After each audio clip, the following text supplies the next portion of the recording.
So for some investors, the crypto market is a very scary place to be right now. If we take a look at the fear and greed index, it's still showing that we are still in extreme fear.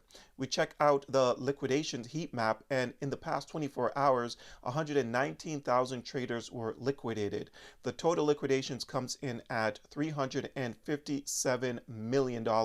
So people are still messing around with leverage positions. If we check out the crypto bubbles on the month, these coins have been completely destroyed. Majority of the coins have been completely destroyed. But I want you guys to ask yourself a very important question here.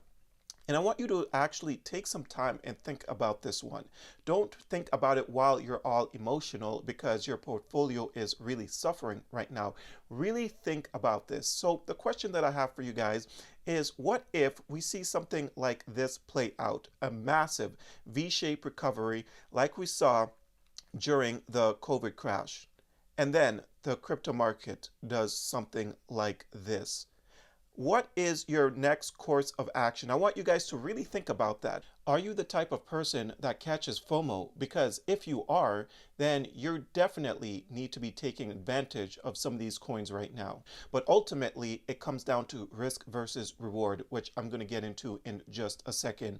Now, if you guys have been following me for quite some time, you would have heard me say, never celebrate with others, always celebrate alone. So while everyone was there dancing because the crypto market was exploding, you should have been sitting your ass on that couch, chilling and just waiting for your next course of action, right? And on the flip side, while everyone is chilling on the couch right now, not doing anything and planning to leave the crypto market after they've made their money back, that's when you should be celebrating and taking advantage of the dips. But again, it all comes down to risk versus reward. Now, I know it's extremely frustrating when you're taking a look at the Bitcoin dominance and it's just chilling here at 60%. You got to ask yourself, like, is this thing ever going to come crashing down? Are we ever going to have alt season? I mean, it's extremely difficult to believe that we're going to have a alt season, especially if you're all over crypto Twitter and hearing people say, hey, we've already reached the cycle top. We're entering a bear market. You better sell now.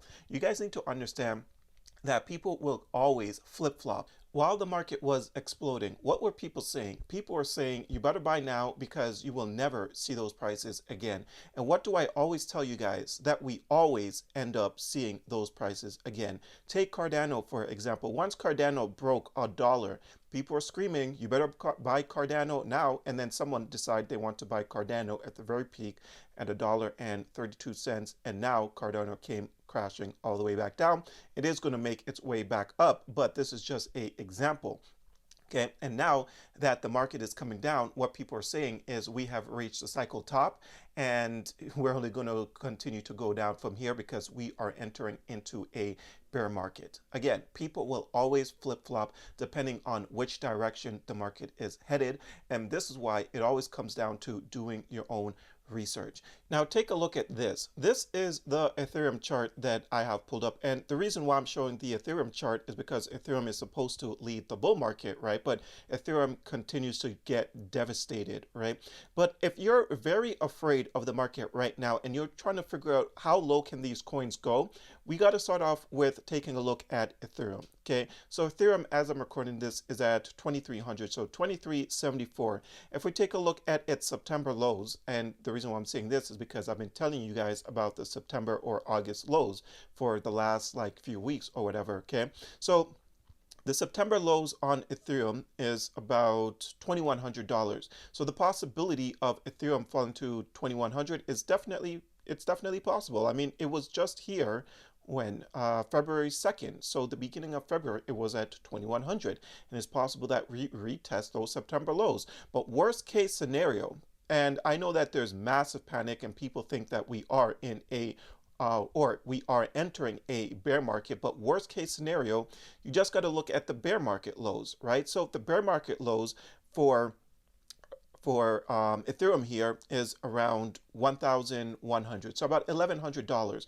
So where the price is at right now, we're probably seeing a potential 50% loss if Ethereum was to get down towards those bear market lows. So the risk versus reward on Ethereum, in my personal opinion, is pretty decent, because I do think that we are still in a bull market and Ethereum is going to start to make new all-time highs, especially because people are extremely scared of what's going on with Ethereum and the rest of the crypto market. But you guys need to understand that we have some big players in the space right now, and they love Ethereum. They're buying up all the Ethereum, they're shorting it as well, which is very interesting because they want these coins at a cheaper price. That's just the way that they operate.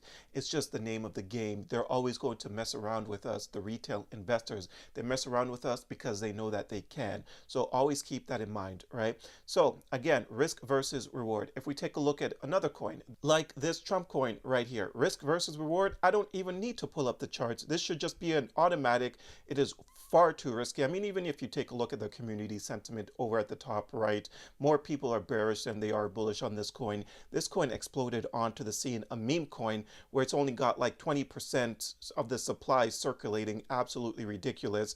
You know, it's just the risk versus reward is not in your favor on a coin like this. We don't know how low a coin like this will fall, so you got to stay away from coins like that. We take a look at this coin right here, Chainlink, sitting at $15. If it was to reach its bear market lows, we're talking about, you know, it could go down to $5, but it got a insane amount of support at $5. So if you were to buy a coin like this sitting at $15, the next buy point where you would look to buy is around $9 and then $5. So you just got to ask yourself, is it worth it to get into these coins based off of September lows and then based off of bear market lows? That's how I think people should be approaching these things right now, because as you can see on Chainlink, this one isn't yet at a September low, but if it does get there, then the next buy point, the bear market lows. So I think it's pretty simple. Now, nothing in this video is financial advice. I can always be wrong, so make sure you guys do your own research, right? This coin right here, Polkadot, is, no one even cares about this coin anymore, but it's basically at not that far from its bear market lows. So again, risk versus reward on something like this is in your favor, but I don't think Polkadot's going to make anyone any money this bull cycle, but you never really know at the end of the day, right? So when you're looking to get into these coins, you need to understand that there's nothing, or you can be afraid if you want to be afraid. There's nothing wrong with that. But if you're looking at the charts and you're noticing that you're almost at some very, very golden buy price targets, then what is there to really be afraid of?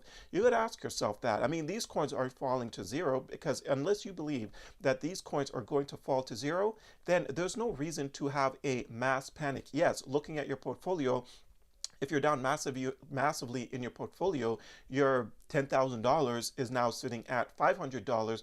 Yes, it sucks, but everyone goes through that at one point in time. It's just a part of investing. You have to go through the pains. It only makes you stronger. And if you go through these pains, then hopefully you don't make bigger mistakes in the future, because your $10,000 that turned into $500, yes, it sucks, but it could have been a lot worse. You could have been, you could have had $200,000 that turns into $500 later down in the road. So it's best to learn your mistakes early on when your money isn't all that high. It's just my own 2 cents, but that's all I have for you guys today. I hope you enjoyed this video. If you did, don't forget to hit the like and subscribe button. Check out a few of the links that I have down below, including BTCC, which is a great crypto exchange, 10% bonus on first-time deposits, extra bonuses up to $10,000, no VPN, no KYC. But thank you all for watching, and until next time, take care.